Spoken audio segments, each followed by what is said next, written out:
Oi, pessoal, tudo bem? Já peço desculpas, pois com atraso eu estou entregando esse segundo vídeo. Vídeos importantes para a manutenção de determinadas situações na nossa vida. O primeiro pós-encontro que fizemos aqui, a primeira palestra, falou a respeito da importância daquele evento que nós vivemos naqueles 3 dias. E nós terminamos aquela ideia falando a respeito de Efésios capítulo 6, ali a partir do versículo de número 10, especialmente até o 18, que nós precisamos de um revestimento de poder. E nesse trecho bíblico vai falar a respeito da armadura de Deus. Hoje nós vamos falar de algo igualmente importante, que é conservar a libertação e a cura interior. Quando a gente fala de libertação, é bom que a gente entenda, vamos ser honestos nesse momento, né, conosco mesmo, para dizer uma verdade. Não é que a pessoa, ao passar pelo encontro, ela não vai ter mais as mesmas vontades que as prendia lá no passado. Não quer dizer que uma pessoa, na segunda-feira, uma pessoa fumante, por exemplo, não vai ter vontade de fumar. Uma pessoa que normalmente tem contato, tem um vício na pornografia, não vai ter. A tentação sempre vai estar presente. Mas qual que vai ser a diferença? A diferença vai ser o conhecimento que nós adquirimos. Por que toda aquela estrutura é montada? Pregação da palavra de Deus, todo aquele teatro, para favorecer a visão do mundo espiritual. Ele existe, ele está em pleno movimento agora. Nós sabemos que temos um inimigo em comum que se chama diabo, e ele só quer destruir, provocar morte e destruição. O que é que a gente faz com essa informação? A gente batalha, a gente luta contra. Então, conservar a libertação é sinônimo de que, com essa informação, nós precisamos continuar a nossa luta de maneira diária. Hoje, amanhã tem leões para você matar, depois de amanhã também gigantes para enfrentar, mas com Deus é possível. E além disso, claro, à medida em que a gente vai trabalhando essa questão da manutenção da libertação na nossa vida, a gente vai ficando cada vez melhor nisso. É um exercício, é como um exercício de academia. Quanto mais se treina um músculo, mais enrijecido ele vai ficando. Espiritualmente falando, não é diferente, tá? Então, primeira coisa que a gente precisa fazer para conservar libertação e cura interior, usar a nossa boca a nosso favor. A vitória do ser humano está geograficamente onde? Você pode responder a essa pergunta? Bom, eu vou te ajudar. A vitória do ser humano está do pescoço para cima. É o que acontece aqui, ó, que vai determinar o êxito ou o fracasso. A nossa boca, portanto, que está acima do nosso pescoço, é um dos instrumentos mais poderosos de guerra que nós temos à nossa disposição. Quero ler um trecho aqui para você, ó. A linguagem do crente precisa ser uma linguagem de vitória. Portanto, declarações negativas caracterizam influência demoníaca. Isso é uma absoluta verdade. Conhece gente, talvez você tenha sido uma pessoa assim, que quando abre a boca é só para despejar negatividade. Você solta frases do tipo, ou soltava, né? Eu não posso, eu não tenho, eu não consigo, eu não tenho capacidade. Isso daí não é para mim não, isso daí é só para quem tem dinheiro ou tem maior capacidade. Eu não consigo. Você vai soltando frases desse tipo. Tem uma frase que o duvidoso solta sempre, se Deus quiser. Tem coisas que Deus quer e tem coisas que Deus não quer. E elas estão elencadas na Bíblia Sagrada. Então esse negócio de se Deus quiser, se Deus quiser não, já está definida a vontade de Deus. E a gente tem que declarar essa vontade de Deus todos os dias na nossa vida com frases que vão na contramão. dessas que eu acabei de dizer, do tipo, já deu certo em nome de Jesus. É verdade, não é fácil, mas para o meu Deus não existe nada impossível. Eu vou conseguir, eu vou fazer o que precisa ser feito.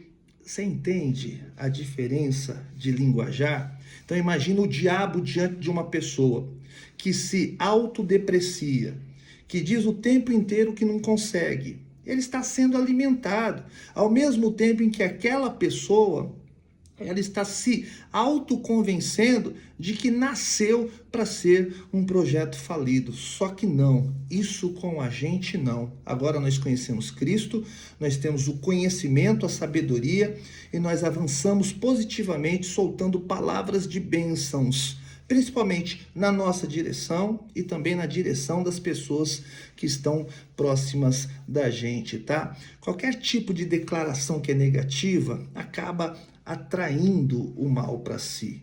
Por isso que você vai ver na vida de uma pessoa negativa um clima pesado. E nada dá certo mesmo quando a pessoa fica profetizando, porque as palavras que nós soltamos, elas saem como que profecias. Se a gente se auto-abençoa com as bênçãos do alto, abençoados nós estaremos. Mas se nós formos na contramão disso, nós vamos estar em encrenca. Então, esse é um grande segredo que é revelado. Use a sua boca a seu favor, tá bom? Permanecer nas Escrituras. Precisamos permanecer na palavra de Deus. E por quê? Porque essa é a vontade dele. Dá certo. A palavra de Deus é algo que dá certo. Ao contrário da palavra do homem, ao contrário do método humano, o método divino dá certo. Então a gente tem que permanecer na palavra de Deus. E nós precisamos orar na palavra. Como é que a gente faz isso, pastor? Eu oro na palavra todos os dias. Por exemplo, Salmo de número 23, verso 1. O Senhor é o meu pastor e nada me faltará. Quem disse isso foi um salmista há muito tempo lá atrás. Então, como que eu oro na palavra? Eu, Luciano, o Senhor é o meu pastor, o Senhor é o pastor do Luciano e por isso ele não tem falta de nada. Eu posso estar passando por um momento de escassez, mas quando eu declaro minha boca, né? Agora, permaneço nas Escrituras, eu oro na palavra, assim como lá em Isaías capítulo 41, verso 10, por exemplo, não temas porque eu sou contigo, não te assombres porque eu sou o teu Deus. Eu, Luciano, digo isso para Deus como se isso nunca tivesse sido dito por mais ninguém. Então eu estou orando na palavra e me apropriando dela como quem escreveu se apropriou. Então orar na palavra é de fundamental importância para que a gente alimente o nosso espírito, enfraqueça a nossa carne e derrote a Satanás com os seus asseclas, né, com o seu grande exército. Isso vai fazer com que haja uma manutenção sobre a minha libertação e também sobre a cura interior. A palavra tem todo o poder. Hebreus, capítulo 4, versículo de número 12, fala exatamente a respeito disso, que é um alimento para o espírito. Então que a gente se aproprie disso, né? A palavra de Deus, eu sou apaixonado por ela. Ela está no meu radar, ela é a prioridade da minha vida, precisa ser também a sua, tá? Outra coisa fundamental para que essas coisas sejam conservadas dentro de nós é diariamente crucificar a nossa carne. Não tem jeito. Tem que ter renúncia, o seu veículo tem que ter marcha ré, você não vai fazer mais do que você quer, agora você vai fazer a vontade de Deus. E o que isso significa? Significa um entendimento muito sábio, que do jeito que você achou que era, não foi. Então agora você entrega tudo nas mãos de Deus e você diz para Ele, me ajuda, governa a minha vida e me dá também poder de autogoverno. Autogoverno no que tange as questões das decisões. Tem muita gente que não crucifica a carne justamente por conta das decisões que tomam com base nas suas próprias vontades. Se a gente quer crucificar a carne, a gente não pode agir na carne, porque agindo na carne, a gente não, portanto, entra nessa ideia da renúncia. Eu tenho que, de fato, fazer a vontade de Deus. Olha só o que diz aqui o trecho. Lucas 9:23. Tome a sua cruz diariamente e siga Jesus. O que isso quer dizer? Que a vida não vai ser fácil. Quem foi que prometeu facilidades? Não foi o Evangelho. Mas pegue a sua cruz, ou seja, todos os desafios que estiverem diante de você e siga a Jesus. Todos os problemas que talvez aí estejam diariamente te afrontando, situações que tiram até mesmo o seu sono, e lute com braveza, mas entendendo que você não pode parar. Siga a Jesus o tempo inteiro. Nós precisamos, portanto, crucificar a nossa carne. O que é crucificar a carne? É dar mais vazão ao Espírito. É ouvir menos o que a matéria está dizendo. O nosso corpo fala, o nosso corpo pede, o nosso corpo quer um canto qualquer para espreguiçar, o nosso corpo quer sombra fresca, né? Sombra fresquinha. O corpo quer conforto, mas a nossa alma, ela quer avançar, ela quer passar, ainda que seja pelos lugares mais perigosos da terra, e ainda assim continuar avançando rumo a Cristo Jesus. A nossa vida é uma estrada, nós estamos em uma estrada, e a gente não vai parar nunca, até que a gente alcance os nossos objetivos. E no meio do caminho, um monte de tentação para nos atrapalhar. Por que as pessoas, às vezes, até com facilidade caem nas tentações? Porque a carne nelas acaba sendo a parte mais alimentada. Por isso que a Bíblia, ela lançou um desafio. O desafio de nós sermos mais espirituais e menos terrenos. Muitos estão aterrados. Quando vem a tentação, por falta do alimento ao espírito, por falta de contato com a palavra de Deus, jejum, que é para o fortalecimento, a pessoa acaba caindo. Não porque ela não tem conhecimento, é porque ela, com o conhecimento, cai. Eu acho que a maior frustração no inferno vai ser a seguinte: as pessoas que para lá vão, elas trarão uma angústia dentre tantas, né? Poxa vida, eu sabia o método, eu conhecia a estratégia, eu tinha o plano para não vir parar justamente aqui, e olha só onde é que eu estou agora. Qualquer pessoa que vai para o inferno vai sabendo que foi para lá porque não respeitou o método divino. Então, crucificar a carne, mais uma vez, é transmitir uma ideia ao mundo espiritual de que a vontade de Deus é a vontade perfeita, suficiente, agradável. Ela é bastante, ela é suficiente. Então, para conservar a libertação, alimente o seu espírito e crucifique a sua carne. Mais um ponto para conservar a libertação e também a cura interior, né? É que a gente tem que desenvolver uma vida de louvor e de oração contínua. O louvor cala o inimigo. Não devemos louvar apenas quando temos vontade, mas em todo momento, mesmo que o nosso coração esteja triste ou que as situações sejam adversas. Isso é sacrifício de louvor ao Senhor. Louvar a Deus é compreender que a gente precisa fazer isso mesmo em meio a situações adversas, as notícias que não são tão agradáveis. Porque senão isso vai ser circunstancial, né? A gente só agradece a Deus, só adora a Deus, se apega a Deus quando tudo estiver bem. Isso é circunstancial. A vida do crente, ela tem que ser praticada até que ela se transforme em um estilo de vida. Se eu tenho um estilo de vida, eu não tenho mais circunstâncias norteando como é que tem que ser. Eu vou adorar a Deus, eu vou louvar o nome do Senhor. Lembrando que quando se fala de louvor, não está falando só de música. O louvor é uma palavra que significa falar bem de. A gente fala bem de Deus, né? No caso, através da música, é verdade. Através da nossa vida, das atitudes, das decisões que nós vamos praticando diariamente. Então você tem que ser um no mundo espiritual. Você não pode ser volúvel. Nós estamos em guerra. E aqui nós temos que lidar com as imperfeições, né? Nós somos imperfeitos.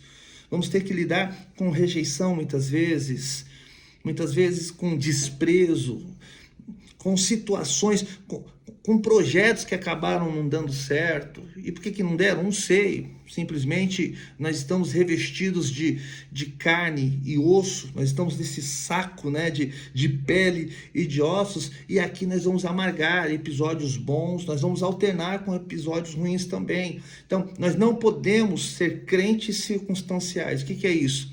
É ser crente apenas no momento bom. A gente não muda mesmo quando tudo parece estar dando errado. Isso conserva a libertação dentro de uma pessoa, a cura interior que ela recebeu. O louvor deve ser a expressão de gratidão a Deus, expressão de adoração e alegria através do falar, cantar, dançar, tocar instrumentos, bater palmas. A palavra nos exorta a orar sem cessar. Grande exercício na vida do crente é a oração. E é algo que nós devemos fazer, segundo o relato bíblico, sem interrupção. Nós não tiramos férias com relação à nossa vida cristã. A gente ora o tempo todo.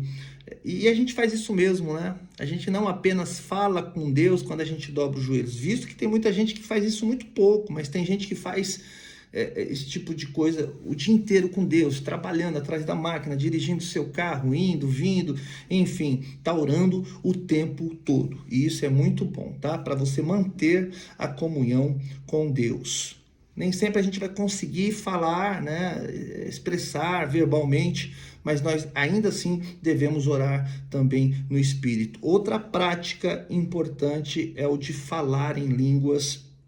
Isso acaba fortalecendo poderosamente a vida de uma pessoa também, né? 1 Coríntios capítulo 14, verso 14, vai falar a respeito desse fenômeno. Quando nós estamos falando em línguas, nós estamos trabalhando com um alto fortalecimento que vem lá de cima. Outra coisa importante, pessoal, para se manter a libertação e a cura interior, é preciso manter uma vida de comunhão e um ministério espiritual. Olha só, a ovelha que anda desgarrada é a que está em maior perigo. Junte-se ao rebanho de Jesus. A comunhão é uma das coisas mais importantes para que uma pessoa cada vez mais esteja próxima de Deus. Crente que anda sozinho, esse movimento dos desigrejados, movimento falido, que ninguém consegue servir a Jesus sem ter comunhão com os seus irmãos. Sob a argumentação de que não, eu não confio no ser humano, já me rejeitaram, já fizeram isso, não, agora eu sirvo a Deus sozinho. Isso é uma furada que existe. Eu nunca vi isso dando certo na vida de ninguém. É verdade que eu já fui decepcionado, já decepcionei também, eu já fui desprezado, já desprezei também, mas isso não anula o fato de eu entender que eu preciso andar junto do rebanho. Ovelha que anda longe do rebanho é presa muito mais fácil. Você acho que tem aí um canal na sua televisão, como tem aqui na nossa, né? Daqueles documentários do safari ali da África, né? Da savana, dos leões ali atacando, ora, gnus, zebras e outros animais. Eles nunca vão para cima do rebanho, da manada, porque eles são atropelados. A manada, o rebanho, o agrupamento de animais, justamente, ainda que seres irracionais, mas pelo instinto, eles entenderam que se eles estiverem próximos uns dos outros, o predador não vai ter chance. Como é que o predador se alimenta? Daquele que se desgarra e adoece, do doente. Uma pessoa longe da comunhão é uma pessoa que tem probabilidade de adoecer e adoecer rapidamente. Tem imunidade baixa, né? Espiritualmente falando, fica fraco, não consegue se defender. Então, sem dúvida alguma, é necessária que a gente viva, a ideia de que a gente viva em comunhão. Eu preciso de você, mas você precisa de mim também. E se a gente fizer isso do modo que tem que ser feito, isso vai ser muito bacana. Porque nem sempre muita gente que está junto está em comunhão, né? A gente já falou a respeito disso em pregações, nas células também. Você pode estar com muita gente perto. Você vai lá na 25 de março, quem conhece aqui em São Paulo, época de Dia das Mães, Carnaval, Natal, você vai ver que, ó, tá assim de gente, você não consegue andar, né? Determinadas lojas assim, ó, só entra um se sair o outro. Mas ali não tem nenhuma união. Comunhão fala de união, fala de unidade. Então, eu preciso de você, você precisa de mim, mas isso com sinceridade de coração. Se você não está bem e eu sou sincero, eu amo a Cristo, eu amo você, eu vou te ajudar. E eu estarei coberto e assistido se você também fizer a mesma coisa, tá? Então é isso. Então, mantenha-se também, a gente está falando de rebanho, né? Tem uma liderança sobre esse rebanho, mantenha-se submisso à autoridade. A maior causa de quedas hoje das pessoas, do enfraquecimento espiritual, do desânimo na fé, é porque elas não se submetem à liderança estabelecida por Deus. E por que é tão importante se submeter? Porque a essas pessoas Deus deu a orientação para orientar você. Então, se você é rebelde, se você vai contra, obviamente, então, você acaba não se valendo daquilo que está sobre a vida do líder. Nós temos liderança desde o início do mundo, desde lá do Evangelho, desde lá do Antigo Testamento. Liderança que Deus levanta para abençoar outras pessoas. Já passando aqui para a parte final também, né? Olha, a essa altura do campeonato, né, acho que é até desnecessário eu falar isso, mas está aqui, eu vou falar. Não é possível que nesse momento você ainda não tenha entregado definitivamente a sua vida para Jesus. Se emocionou lá no encontro, até gostou daquilo que você viu, sentiu ali o arrepio na pele, mas de fato, você entregou a sua vida para Jesus? Você teve mesmo um encontro com Ele? São perguntas que precisam ser satisfeitas. Você tem que responder a você mesmo. Então entregue de fato hoje a sua vida a Jesus Cristo. Porque não adianta você se valer das armas que eu estou colocando aqui nas tuas mãos, dos segredos que eu estou te revelando aqui pela palavra do Senhor, se você ainda não tomou a decisão de entregar todas as áreas da sua vida. Não serve só parte. É o total, é o pleno. Até porque você quer um Deus inteiro, não é? Então você não pode se apresentar a Ele fracionado. Tem que ser a sua vida inteira. Pega a sua vida toda e coloca nas mãos de Deus. Agora sim, para terminar, um exercício importante. Feche as janelas da alma. As janelas são os olhos. Cuidado, hein? Cuidado com os olhos. Desvie o olhar de coisas impuras, tais como programa de televisão. Hoje tá difícil, né? Tá difícil. É só palavrão e pornografia. Isso invadiu os nossos lares. Tome cuidado, principalmente aí com conteúdo pornográfico, porque isso entorpece a pessoa, tira o melhor dela sem que ela perceba. Cuidado com os seus ouvidos também. Não ouça tudo o que lhe dizem, tá? Ainda que você escute, não retenha. A gente vai escutar tudo, né? mas a gente não precisa absorver todas as coisas. Cuidado com o tato, não toque coisas imundas. Sexo fora do casamento é imundo. Cuidado, a gente fala muito do adultério, mas tem a fornicação, que é o sexo entre solteiros, que acaba abrindo portas para inúmeras maldições acessarem a história da pessoa. Olfato, aqui eu vou ler o que está aqui. Cuidado com perfumes que são preparados para estimular o desejo, incensos, enfim. Essa é uma realidade um pouquinho mais distante da gente, né? Paladar, não coma e beba alimentos consagrados a ídolos, pois por detrás de cada ídolo existem demônios. Muito se fala a respeito aí da festa junina, né? Bom, veja bem, aqui a gente sabe, né, que as coisas ali servidas estão consagradas a ídolos, a santos da Igreja Católica e tal. Quando a gente come uma coisa não sabendo da sua origem, vai lá e come. É por isso que a Bíblia diz, come tudo que se colocar na mesa.